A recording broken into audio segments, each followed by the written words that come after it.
readers. Today we're going to review the Beautiful Creatures movie. You are now watching Elizziebooks. If you've never read the book, let me just tell you, it's about this boy who is, I think he's about 17 years old, something like that, 16, 17. He is from the South. He's from this town called Gatlin. I think it's in Tennessee, something like that. Tennessee, South Carolina. Anyways, from the South.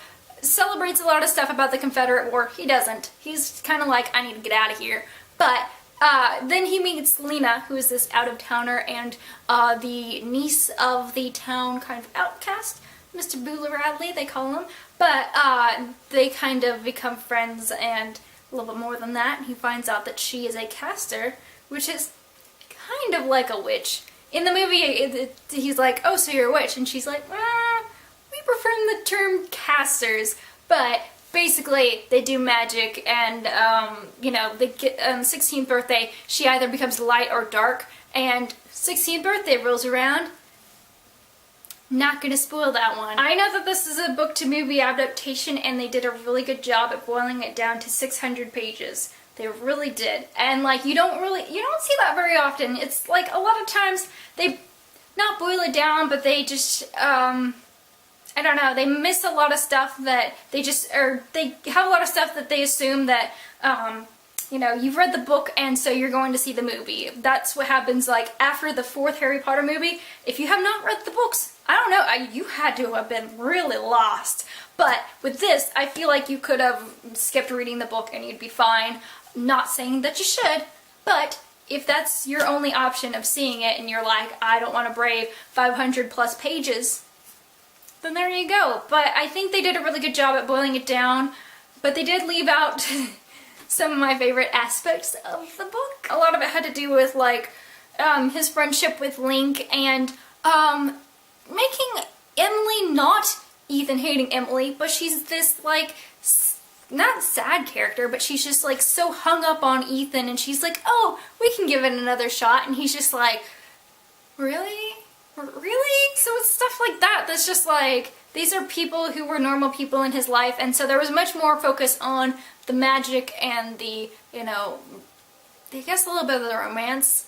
You know, it's gonna be in there. It's the teen romance. That's how they're marketing it. I think the acting was pretty good. I liked Emmy Rossum. Amazing job at being Ridley.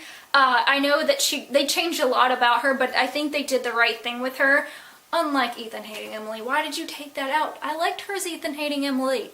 She was terrible. That made her more terrible. She was like the temporary, like, villain until you meet Seraphine, and then it's like, oh, hold on. I second guess myself, and I'm gonna say Ethan hating Emily, she's fine.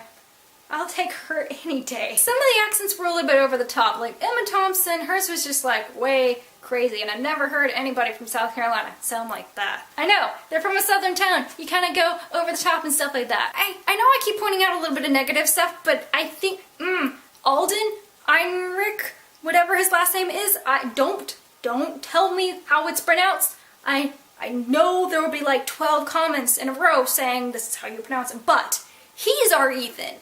Like, hands down, homeboy is our Ethan. He is. Don't, I know a lot of people will say that he looks too old or whatever, but he really is, and he has these, like, amazing things he says that, you know, all this stuff, and and he reads banned books, and he does amazing things, and says amazing things in this wonderful way, and he's good, and yes, no, I have only read this book and not the rest of the series, but seriously, yes, that guy, I love him, he is great, he's wonderful. There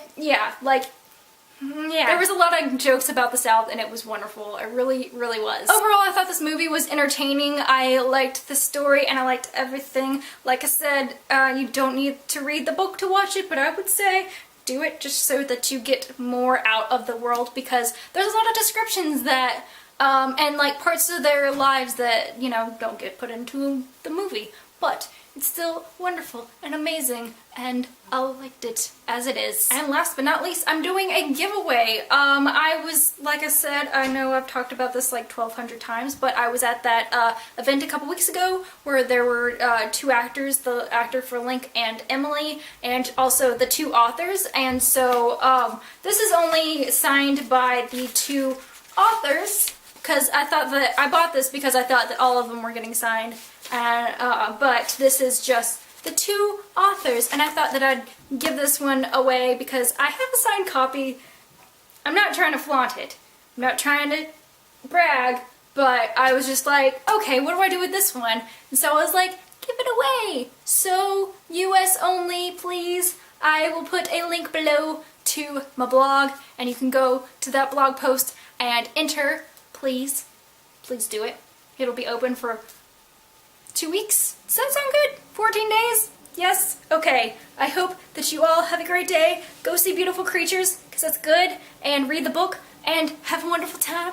Yes? Okay? Go enter my giveaway. I know I'm doing like 2 giveaways in like a 2-week time span, but, you know, why not?